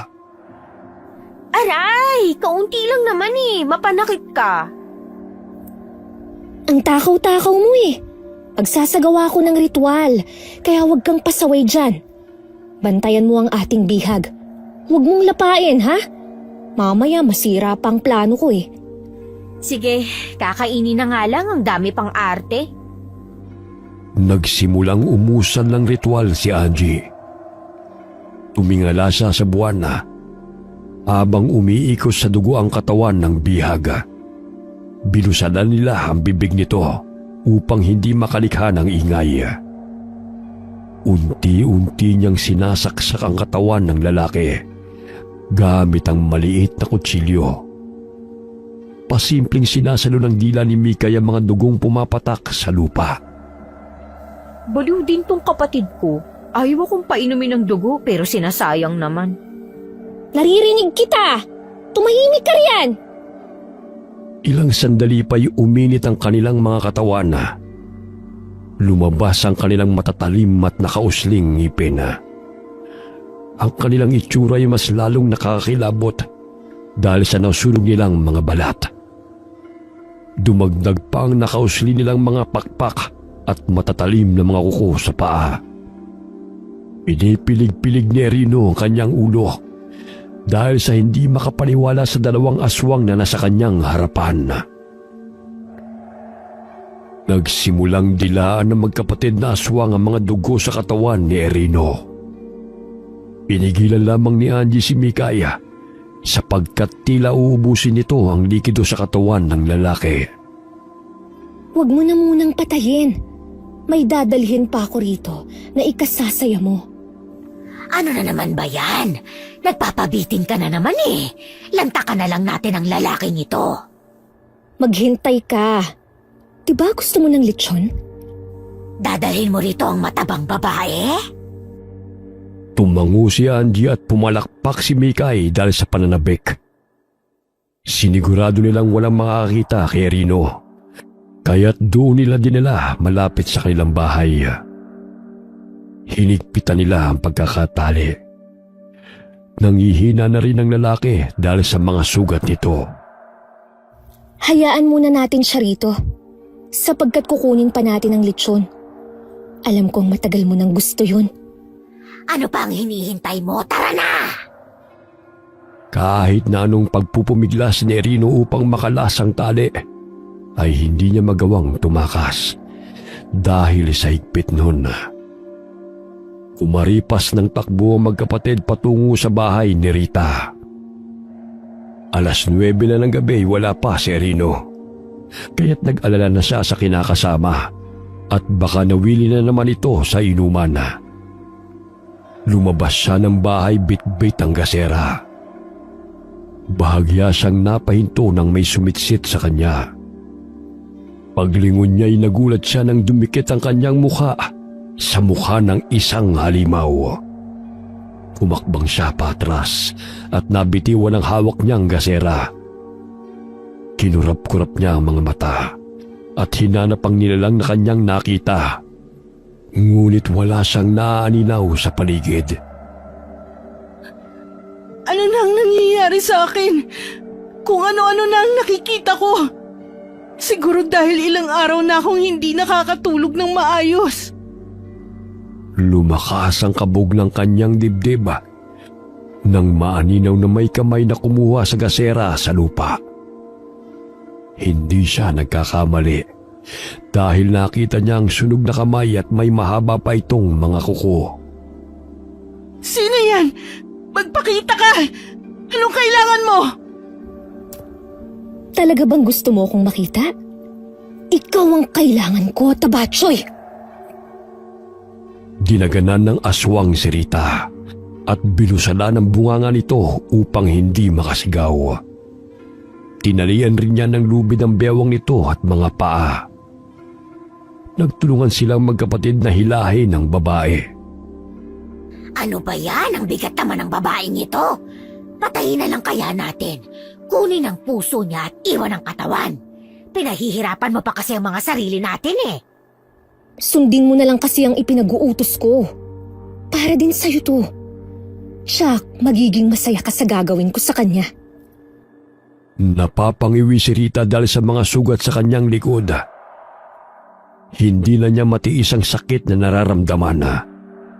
Ngunit wala siyang magawa na makawala mula sa dalawang aswang na dumukot sa kanya. Nang makarating sila sa gitna ng gubat, ay narinig ng babae ang ungol ng isang lalaking bihag. Nagsiga ang aswang ng apoy at inihulog ang mga nagbabagang kahoy sa hukay. Nandilat ang mga mata ni Rita nang maaninag na nakatali si Erino sa puno. Ayan, nagkita rin tayo. Ikaw, babae, naaalala mo pa ba kami? Malakas na sapok sa ulo nito ang pinadapo ng aswang dahil sa inis.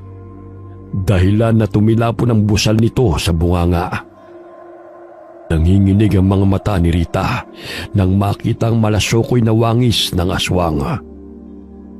Ay nako, ano pa ba ang gagawin mo sa babaeng yan? Kumukulo na ang sikmura ko. Patayin na natin siya. Kalma! Napakadali naman kung papatayin natin to kagad. Ano siya? Siniswerte na hindi man lang makakaranas ng paghihirap? Nagugutom na kasi ako. Siya na lang ang pahirapan mo. Hindi na talaga ako makatiis. Lalantakan ko na ang lalaki. Ay mga halimaw! Pakuwalan niyo kami rito! Mawala kayong awa! Kami pa ngayon ang walang awa? Nakalimutan mo na ba kung anong ginawa mo sa amin? Tingnan mo ang aming balat. Kayong mga walang awang gumawa nito sa amin. Nakatakas kayo? Paano nangyari yun? Inilibing namin kayo ah! Malakas na sampal ang muling lumapat sa pisngi ng babae. Dahilan na halos humiwalay ang kanyang kaluluwa sa kanyang katawan. Hoy! Sumusobra ka na ah! Makailang sampal ka na sa akin ah! Pakawalan mo ko rito para malaman mong halimaw ka! Abay ang tapang mo ah! Gusto mo dukutin ko yung dila mo? Kanina pa ako nagtitiis ng gutom ko ha? Kaso ang dami pang arte nitong kapatid ko. Pero gusto kong patayin na kita agad eh. Pero bago yan, papatayin ko muna ang asawa mo. Patayin niyo na lamang ako para matapos na ang aking paghihirap. O diba? Gusto nang mamatay ng asawa mo. Ikaw ba? Gusto mo rin ba? Dinuraan ni Rita sa mukha ang aswang na si Mikay. Kaya't inilapat ng aswang ang matatalim niyang mga kuko sa pisngi ng babae. Hindi pa nakontento, ay kinagat niya ang tenga nito hanggang sa matanggal. Ganun na lamang ang palahaw ng babae. Tumutulo pa ang dugo kaya't dinilaan niya ito. Inawat siya ng kapatid dahil alam ni Angie na tutuluyan na ni Mikay ang babae. Tinusok-tusok ng kutsilyo ni Angie ang matabang binti ni Rita. Ilang sandali nilapit niya ito sa nagbabagang apoy, katabi ni Erino. Pinakita nila sa babae na maraming kahoy silang inilagay sa hukay na maaaring makaluto ng tao. Inuna nilang isalang sa apoy si Erino na animoy lechong baboy. Pinaikot-ikot pa ito ni Angie hanggang sa nalapnos ang balat nito. Tama na! Tama na! Ang init! Alisin niyo ako sa apoy! Ayan, ano ang gagawin mo dahil nagmamakaawa na yung kinakasama mo? Matutulungan mo ba siya? Mga walang hiya kayo! Mga demonyo! Tamang hinala ko sa inyong magkapatid, mga salot! Kayo ang dahilan kung bakit kami humantong sa ganito. Kaya nararapat lamang na ibalik namin ang kasamaan niyo. Pakinggan mo ang kanyang pagmamakaawa. Di ba't ganyan ang pagmamakaawa namin noon? Kapag natusta na siya, ikaw naman ang lilitsunin ko! Luto na ba to, ate? Gutom na ako eh. Tama na yung drama. Lantakan na natin to. Inuubos mo lamang ang enerhiya mo sa kakadakdak sa babaeng yan. Hindi na gumagalaw si Erino at natusta na ang balat nito. Hinila ni Mikay ang kawayan kung saan nakatali si Erino at tinikman ang balat nito. Ang lutong! Gusto mo bang tikman ng tabatsoy? Ang sarap pala ng kinakasama mo. Kaya siguro na humaling ka sa kanya. Mga baliw! Demonyo! Halimaw! Ay nako, kahit anong itawag mo sa amin, hindi kami apektado. Isama mo pa ang pangit at salot, wala pa rin kaming pakialam. Dahil mamaya lamang ay ikaw na ang isasalang kong hayop ka! Natatawa na lamang si Angie sa sinasabi ng kapatid habang pinagsaluhan nilang dantakan ng lechon na si Erino. Ilang sandali pa'y itinali nila sa kawayan ng matabang si Rita. Tinanggal nila ang damit nito, kaya't animoy naging lechong baboy. Bagay na bagay talaga sa iyo ang ilagay sa kawayan. Pagkawalan niyo ako rito! Pakiusap! Magbabago na ako! Pangako! Nek-nek mo! Uutuin mo pa kaming tabatsoy ka? Ang sama-sama ng ugali mo! Walang maniniwala sa pagbabago na gusto mo! Nagtulungan silang dalawa sa pagsalang sa apoy sa itinaling babae. Ganun na lamang ang palahaw nito at magmamakaawa. Sa gitna sila ng gubat at malayo sa kabahayan at walang nakaririnig sa panaghoy ng babaeng bihag. Dahil sa pagpupumiglas nito, ay nahulog ang kawayan kung saan siya itinali sa nagbabagang apoy. Hindi magkamayaw sa kasisigaw si Rita dahil tuloy na siyang nilamon ng apoy sa kanyang binagsakan. Yan kasi ang likot-likot mo. Bahala ka dyan. Iahon mo ang iyong sarili. Maghihintay na lamang kami kung kailan ka maluluto. Dinagdagan nila ng tuyong dahon at kahoy ang nagliliyab na hukay. Hanggang sa tuluyan ang binawian ng buhay si Rita dahil nalapnos ng apoy ang buong katawan nito. Nakatulog ang magkapatid dahil sa kabusugan sa pagkain ng lechon ng lalaki. Nakatulog ang magkapatid dahil sa kabusugan sa pagkain ng lechon na lalaki. Kinabukasan ay nagising sila at tinungo ang hukay kung saan nahulog si Rita. Napangisi si Angie nang makitang tostadong babaeng kanyang kinamumuhian. O ayan, ilang araw mo rin niyang konsumo. Diba masarap ang lechong baboy na inihain ko para sa'yo? Tulungan mo akong maiahon to. Grabe, ang sarap nga. Mabuti tinihaw siya para mawala naman ang sebo sa kanyang katawan. May isa pa tayong susunduin sa kanyang bahay. Natitiyak kung gusto mo nang uminom ng sariwang dugo. Pero bago yun, ubusin mo muna ang babaeng yan, ha? Ayokong kumain yan, nasusuka ko. Bahala ka, basta uubusin ko to. Sabihan mo lang ako kung magbabago ang isip mo, titirahan kita. Masayang nilantakan ni Mikay ang lechong si Rita. Hindi rin niya magawang ubusin yun, kaya't itinabi na lamang niya ang natirang bahagi ng katawan nito. Pumasok siya sa bahay at tumabing umupo sa kanyang kapatid. Napansin niya na umaliwala sa mukha nito at namumutawi ang saya sa mga labi ni Angie. Si Mang Ruben ang isusunod natin sa kanila. Isang hambog at walang bodong tao. Ayoko na ng lechon, te.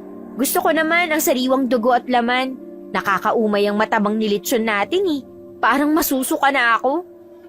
Sino ba ang nagsabi sa'yo na uubusin mo kagad? Hinay-hinay lang. Baka tamaan ka ng sakit sa puso niyan. Tingnan mo nga yung katawan mo. Parang hihingalin ka na sa katatakbo niyan. Parang gano'n na nga eh. Ilang linggong nagpahinga magkapatid sa pagsugod sa baryo. Laking pagtataka ng mga tao kung bakit hindi na nila nakikita si Rita at Erino. Maliban na lamang sa sasakyan na nabangga sa punong kahoy. Naging palaisipan yun sa kanila dahil naroon na mga gamit ng dalawa sa kanilang bahay. Wala ring bakas ng pagpatay. Baka nilapa ang mga ito ng aswang. Marahil umuwi ang mag-asawa na yan sa probinsya. Babalik rin ang mga yan. Habang nagpapakain ng mga alagang manok panabong si Mang Ruben, ay nasipat ng kanyang paningin ang taong nagmamasid sa kanya na nakatayo sa mga talahib. Nagtataka siya kung sino yun, kaya tinawag niya ang binatilyong katulong. Ngunit wala namang nakitang tao ang binatilyo. Mas malabo pa yata ang mata mo sa akin, bata ka. Ayan o, nakatayo, puntahan mo nga. Baka magnanakaw pa yan ng mga manok ko. Napakamot ng ulong binatilyo dahil sa wala itong nakita. Sinunod na lamang niyang ipinag-uutos ng Ginoo na puntahan ang itinuturo nito upang hindi siya mapagalitan. Subalit wala talaga siyang nakitang tao bukod sa kanilang dalawa. Ang ipinagtataka ni Mang Ruben ay hindi pa rin umalis ang taong kanyang nakita sa kinatatayuan nito. Kaya't siya na mismo ang tumungo sa kinaroroonan ng tao upang paalisin. Nang makalapit ay napangisi ito sa kanya at napatitig sa mga mata nito. Tila na hipnotismo si Mang Ruben at sinunod ang pinag-uutos ng taong kanyang kaharap. Dali-dali nitong tinungo ang mga manok at isa-isang kinagat sa leeg at sinipsip ang dugo. Winakwak nito ang tiyan ng mga manok at kinuha ang mga laman loob. Tumakbo ang katulong nitong binatilyo dahil sa takot na masaktan ni Mang Ruben. Hindi maintindihan ng binatilyo kung bakit nagkakagano ng kanyang amo. Humingi ng tulong ang binata sa kanilang mga kabaryo. Nadatnan nilang nilalapa ni Mang Ruben ang mga manok panabong nito. Nang marinig ang ingay ng mga tao, doon natauhan ng lalaki. Hinagis niya nag-iingan ng manok na kanyang nilalantakan at humarap sa galit ng mga tao. Itinuro siya ng mga ito na siya ang aswang na sumusugod sa mga kabahayan dahil kitang-kita umano ng mga tao ang kanyang ginagawa. Hindi ako aswang! Hindi ko alam kung bakit yung sinusugaban ng mga manok na yan! Maniwala kayo sa akin! Sinugod siya ng mga tao. Pinipigilan pa ng kanyang asawang pananakit ng kanilang mga kabaryo kay Mang Ruben. Subalit maging siya ay hindi makapaniwala sa ginawa ng asawa. Maghunos dili kayo! Hindi ako ang aswang na sinasabi nyo! Wag! Wag! Wag! Ngunit hindi siya pinakinggan ng mga tao at patuloy pa rin siyang sinaktan ng mga ito. Dahil sa matinding emosyon ay inatake sa puso si Mang Ruben. Napasapo siya sa kanyang dibdib at humandusay sa lupa. Gusto pa siyang dalhin sa ospital ng kanyang asawa, ngunit walang tumulong sa kanila. Hanggang sa binawian ito ng buhay. Ang sabi mo sa akin, papayagan mo akong uminom ng sariwang dugo. Akala ko ilalapain ko ang lalaking yan. Naku, wag na. Natitiyak kong mapait naman ang dugo niya dahil may katandaan na rin. Ang importante, ang taong bayan mismo ang sanhi ng kanyang kamatayan. Sus, ikaw yon. Ilusyon at hipnotismo ang ginamit mo sa kanya eh. Pasimple ka lang din, ano? Halika na nga, umuwi na tayo. Mamuhay na lang tayo sa gubat. Mas mainam na ang alam nila'y patay na tayo. Sa gayon, ay pumayapa naman ang ating buhay. Tuluyan nang namuhay ang magkapatid sa loob ng gubat. May napapagawing mga aita sa kanilang tinitirhana, ngunit naging kaibigan nila ang mga ito. Lingid sa kalaman ng kanilang mga bagong kakilala na sila ay mga aswanga. Ngunit inilihim nila ang kanilang pagkatao. Sa gayon ay hindi matakot ang mga ito. Tanggap ng mga aita ang kanilang itsura. Dahil katulad nila, hinuhusgahan din sila ng lipunan. Karamihan sa atin ay tumitingin lamang sa panlabas na anyo. Doon natin sinusukat kung paano o ano ang respetong ibibigay natin sa tao. Naway maimulat natin ang ating mga mata sa realidad na huwag basta-bastang husgahan ang sinumana, lalo na't hindi pa natin siya o sila lubos na nakikilala. Wakas.